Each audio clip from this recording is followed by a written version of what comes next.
welcome to Money Matters TV. My name is Dave Emery. I'm a certified financial planner with the Marshall Financial Group. Before we start our show today, I'd like to read our disclosure agreement. Marshall Financial Group is an SEC registered investment advisor with its principal place of business in Doylestown, Pennsylvania. For additional information about Marshall, please request our disclosure brochure as set forth in Form ADV using the website www.marshallfinancial.com or refer to the Investment Advisor Public Disclosure website at www.advisorinfo.sec.gov. Any information on today's show is not intended for personal advice. So I'd also like to welcome my co-host, James Chen. Hi, James. Welcome. Thank you. How are you today? Very good, and good to see you again. Good to see you. Yeah. So tell me a little bit, about what you do. Well, I started a consulting practice in 1983, and my key objective is to help American manufacturers export their products and services to China. And I've worked with more than 100 companies. And wow. So what I do is still quite, I would say, narrowly focused, because the majority of people involved in China trade will be making stuff in China. That's right. And importing into America. Yeah. I have gone the other way. Yeah. So for better or for worse, I've done it. I've made it. So I'm happy. It sounds good. Well, it sounds like you've been successful at doing that. So yes. that's good. Yes. I'm thankful. That's great. So we were talking a little earlier, a little bit about retirement. So tell me a little bit about what's on your mind with regards to retirement. Actually, I just had lunch with one of my first 3 clients in the year 1983. Wow. And she asked me, "Are you going to retire, James?" You're too young to retire, James. Yeah. She was senior VP of a big company with 1,000 employees in Philadelphia. Goodness, wow. Yeah, and we went to China together.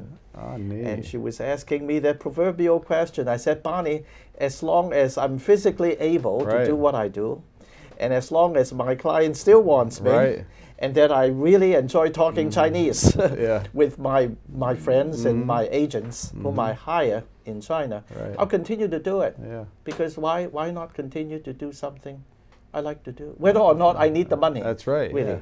Absolutely. I think you kind of hit on something. I mean, a lot of times people, if they enjoy what they're doing, a job gives them purpose and meaning and social outlet and all that. And that's something sometimes I see people that retire, they overlook that. Actually, Dave, I'm not making this up. Yeah. I think I have read either in the media, meaning newspapers, radios, that there is this thing of people retiring abruptly, and then they die because they have nothing to look forward to. Yeah. I don't know whether I don't believe this is made up. I think I've read it. Have you ever? I've definitely heard of that. I've seen it a little bit. Yeah, I mean, it's.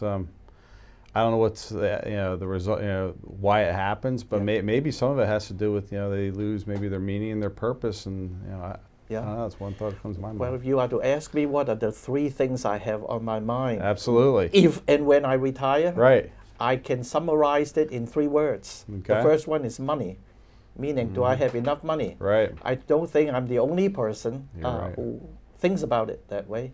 The other is health. I think it's very important to be in relatively good, healthy conditions. Right. Meaning with as few pains as possible. Exactly. Yep. We are all aging. We can't fight it. That's right.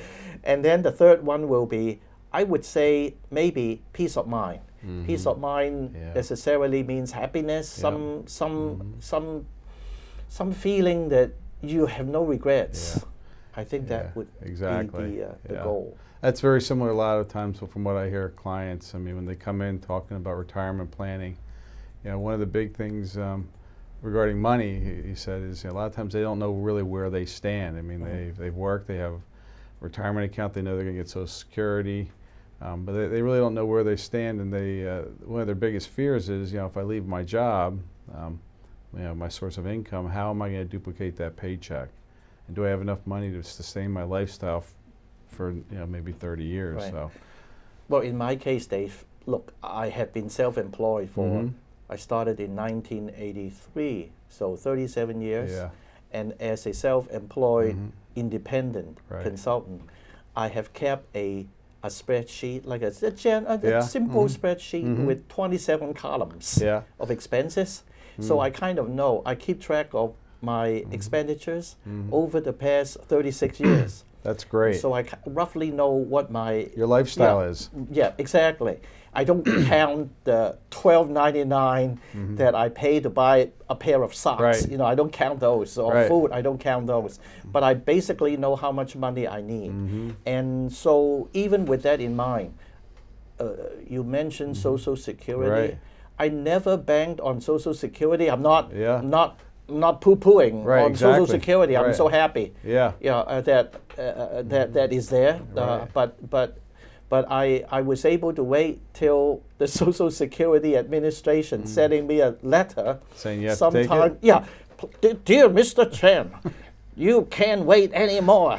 There's no more advantage in waiting. Why don't you start collecting? That's right. So I count it as a form of success. And at least I can wait because I didn't need the money. Yeah, no, I mean, with with pensions more going away, I mean, Social Security by waiting, beyond your 8%. 8% plus. It does adjust with inflation. There's an inflation adjustment piece to it too. So it really is. I mean, really, a very good way to to defer it. I mean.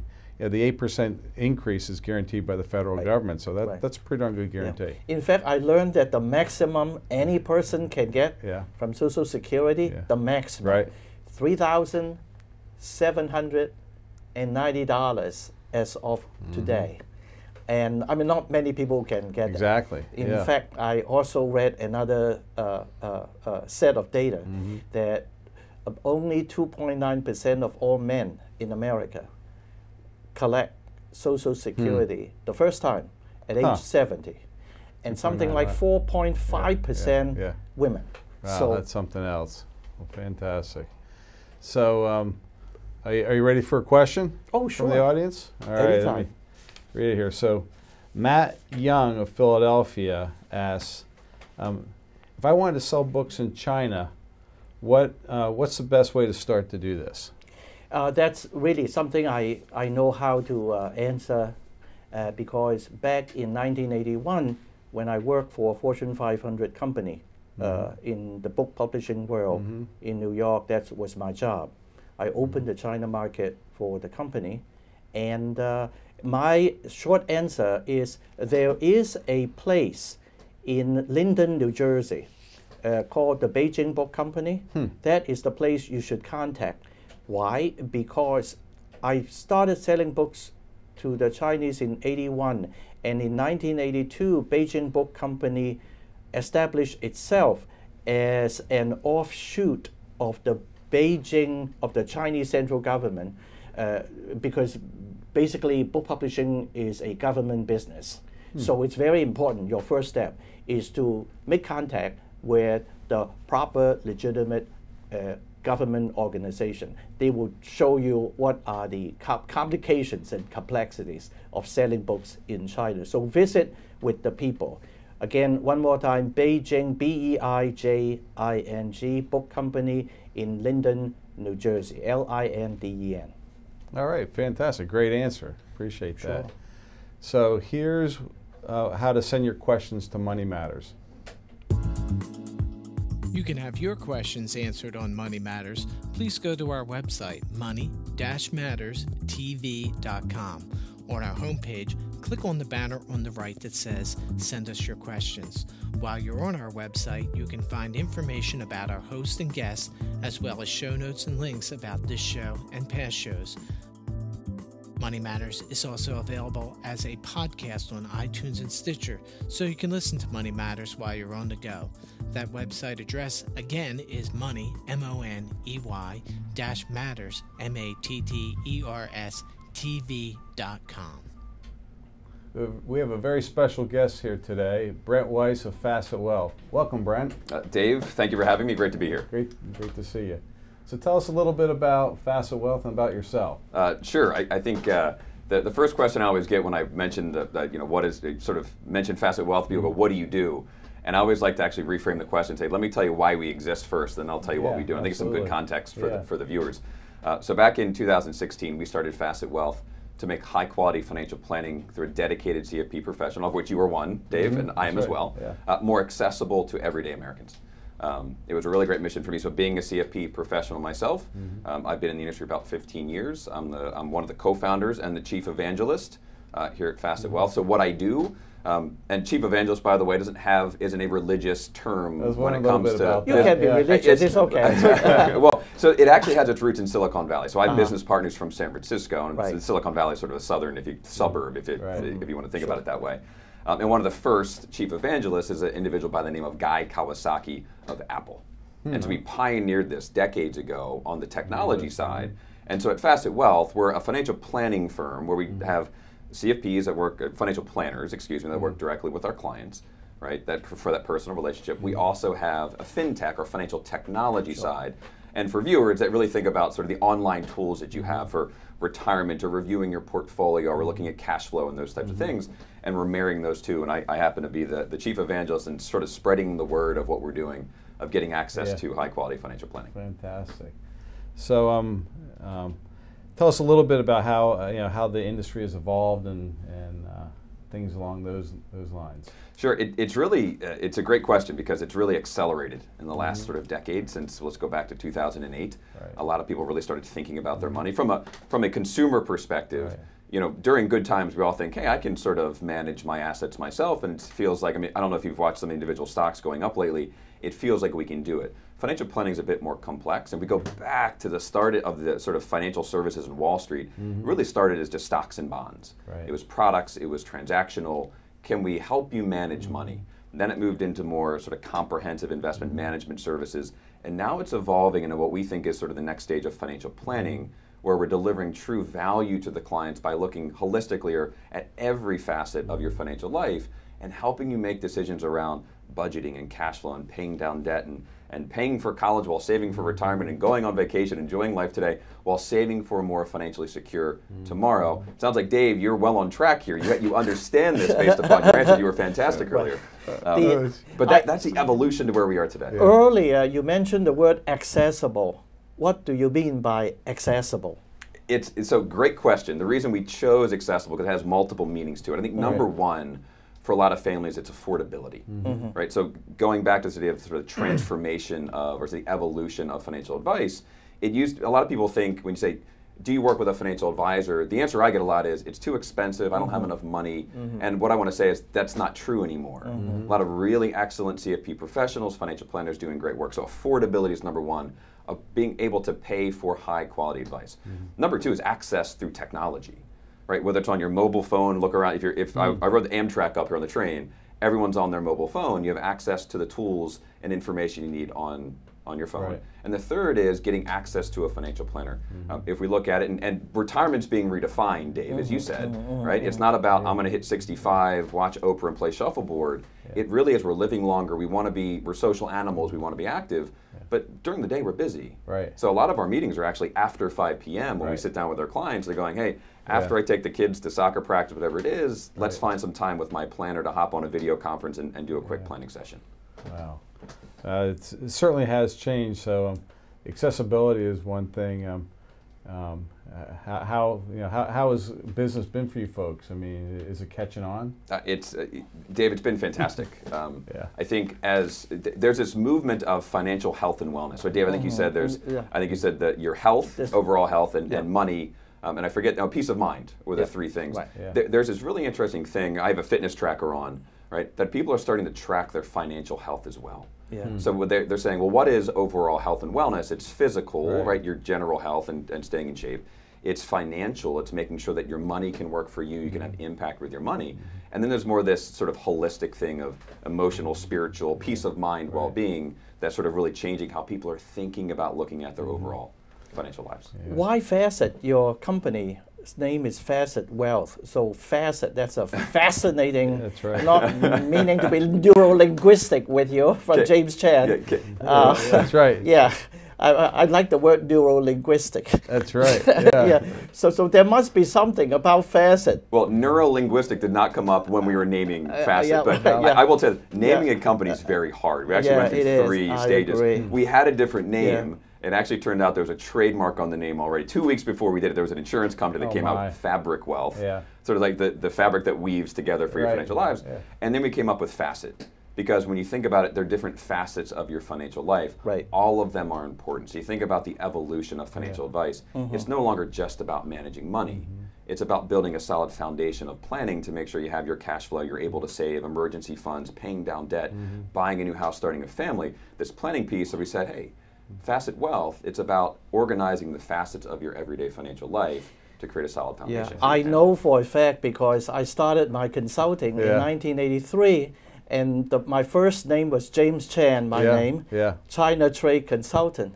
And after a few years, I said to myself, it was a little too limited because a lot of companies would come to me and ask for helping them with other parts of Asia, South Korea, Japan, Hong Kong, Macau. So I said, hey, Asia marketing and management, so I know that naming is a tough thing. Big thing. It's much harder than I would have anticipated. But Facet is a good name. I like it. Well, thank you. We like it too. That's why we have it. Yeah, I like it. So can you share a little bit about your thoughts about what advisors need to be thinking about?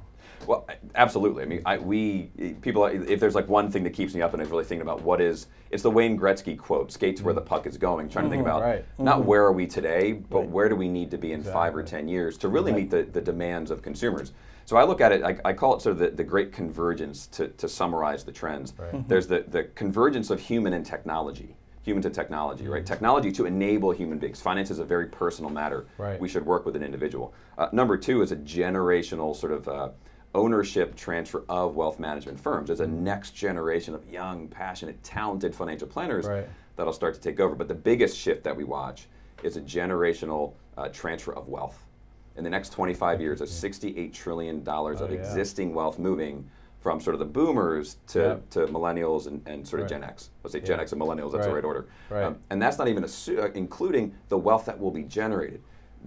Different generations have different preferences from how they want to work with individuals. The biggest one we think about is subscription-based pricing. Netflix, Amazon Prime, you name it. So we're thinking about subscription-based pricing from a business perspective to meet the needs of consumers moving forward. So how does it work? If I buy, let's say, I'll call you, I call you, oh, Brent, this is James Chan, I want to subscribe. What do I get by subscribing? Can you quickly tell me what? I can tell you 5 reasons to believe at Facet Wealth, and I think it's very similar to Dave, frankly, in terms of the great work that his firm does as well. You get a personal relationship with a dedicated CFP professional. You get comprehensive financial life management, so it's looking at all facets of your financial life, not just asset management. We do manage assets. I'll mention later we don't charge for it, and that's a flat fee. You'll get a simple, transparent financial plan. Gone are the days where you get a 100-page printout and your investment strategy on page 65, your estate plans on page 80. We break it down to actionable steps that you can achieve, right? And then we have a flat fee that we charge, more subscription-based. It's not based upon assets under management, what we would have invested for you and on your behalf, right? And then it's an ongoing relationship to make sure that we're evolving the strategy over time as life changes, because life does change rapidly depending on where you are. And a lot of our clients are sort of that 25 to 40 starting families, a lot of decisions to make that we can work with them really well. Interesting. Wow. He starts at 25. What about if it is 17? Just kidding. There must be some.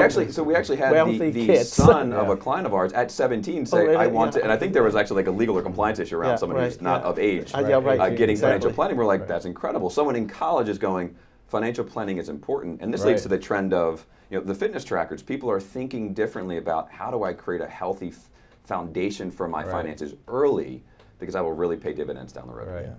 So that you mentioned the whole generational shift of wealth, which is absolutely true, and it's huge. And are you reaching the people that the wealth is shifting from, like the 60s and 70-year-olds? I mean, is that people you're reaching to? I know you're reaching the younger demographic, but with technology, how does is it more cumbersome to reach the older generation? So I'll say it depends. Right, that's like the biggest cop-out answer. Maybe, I think it's it. But so it really comes down to we do all of our meetings via video conference. People hear that we're like a hybrid fintech firm, and they go, "Oh, it must just be digital tools." And we go, "Well, first of all, no. We do have really great online tools. You can log in if that's your thing. But because we have that personal element, as long as someone's comfortable with video conference, depending on sort of the generation, it might take a couple meetings to get more comfortable with that. Right. Millennials and Gen X, they'll do it tomorrow. Exactly. And it's super easy. My father, being retired, Yeah. it was at first, we do FaceTime more than video conference, but as soon as you get comfortable, you realize you can still build trust in a personal relationship via video conference. And as long as you give someone the right tools online and the right relationship, it becomes a really great fit. But it's not right for everybody. I think, Dave, you know, people sometimes want to come to your office. Exactly. Yeah. And that's okay as well. It really comes down to your preferences as a consumer and what's going to be best for you. Yeah, makes sense. Well, that's great. What do you think is holding back financial planners from making necessary changes in some of this business? Well, areas? speaking of books, and I'll look at Dave here. I don't know if you've ever read the book, The Innovator's Dilemma. Yeah. It's a great read, and it actually talks about how sort of the incumbents or existing successful firms struggle to adapt because they have a very successful, profitable business line. Let's just say that. So they're working with clients and charging maybe a percentage of assets that they're managing on your behalf. Correct. Right. As we think about where the puck is going, younger generations are more thinking flat fee, maybe better alignment, cost to services and value, subscription based.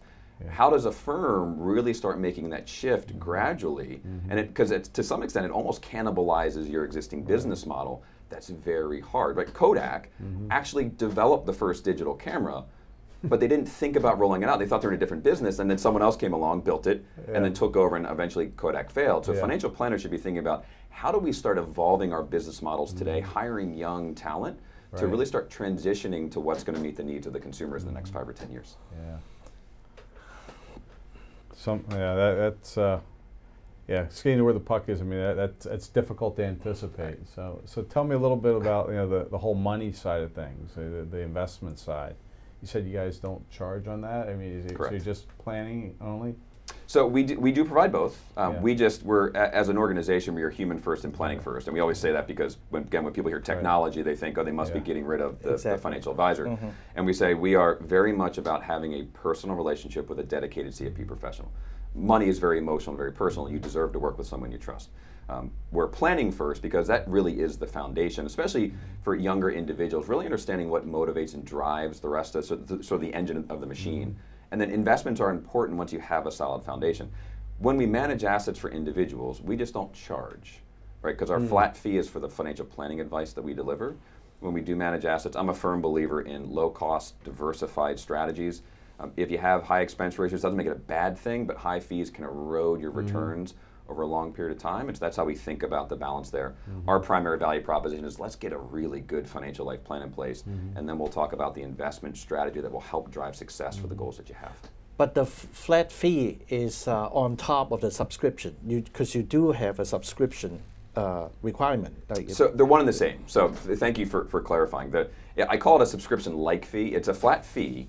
So think of it like an annual membership. Right. And then it can be charged monthly or quarterly or even annually depending on what works best for each individual family. So there is still a manual of fees. Yes. It is very much personalized to your life stage, your financial complexity. You know, a married couple, 2 professionals with 2 kids has a different life than someone maybe who's 30 years old getting started in the professional life. And so we marry the fee to make sure we're providing the right services, but still making it affordable and accessible for those individuals. Well, that's why you're called Facet. There are so many facets of your fee. Exactly. And there are facets of your financial life as it evolves over time. So who are you reaching more? I mean, how do clients come to your firm?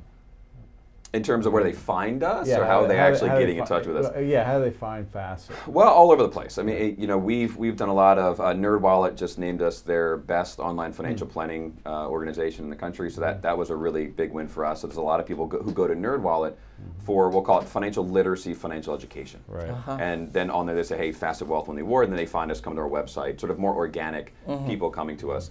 We do work with financial advisors as well. We're building excellent businesses who say, the great thing about financial planners, you think about what they need to do as they move forward, is really understand who's the right kind of client that I can serve very well. What's that commercial that just okay is not okay kind of thing? Yeah. You really should be a specialist.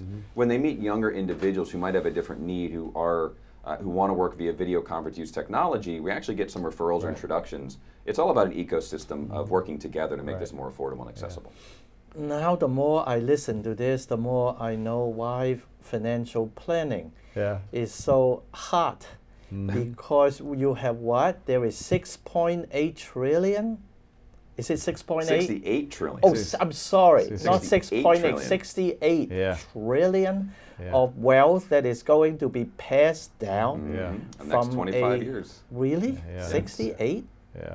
And there's some statistic that majority of the times when the older generations, when it goes from the older generation to the next generation, most of the time the financial advisor does not retain that business. It goes somewhere else. So that's why I was asking, that's the holy grail in my mind is how do you bridge that relationship between dad that has the money and son that's going to inherit the money. I mean that's big. Well, and that's next generation talent, finding young, passionate, competent, ethical financial planners who can help you build your business that lives beyond you and really takes great care of the next generation of consumers as well.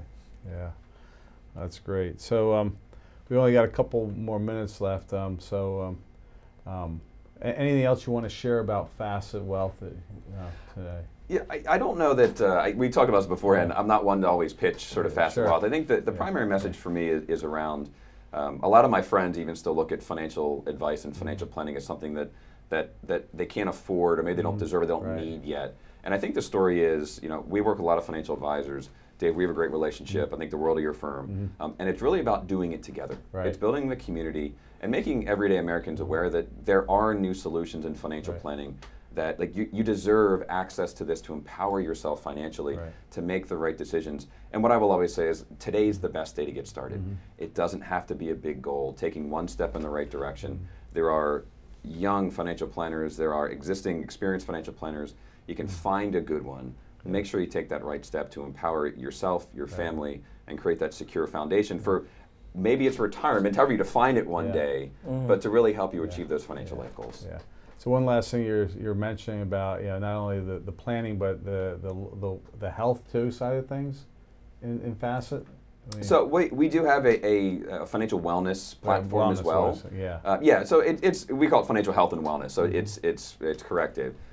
We found a lot of employers now looking at their hardworking sort of employees and saying, we want to empower them as well financially. Now there's some return for the employer as well because financial stress is the #1 stressor in the workforce. And so if you can help solve some of those challenges, your employees are more engaged. They don't come to work worrying about maybe meeting their expenses or paying off debt. So we have a financial wellness solution as well where we work with employers and provide education, coaching, and that personal financial planning aspect to their employees.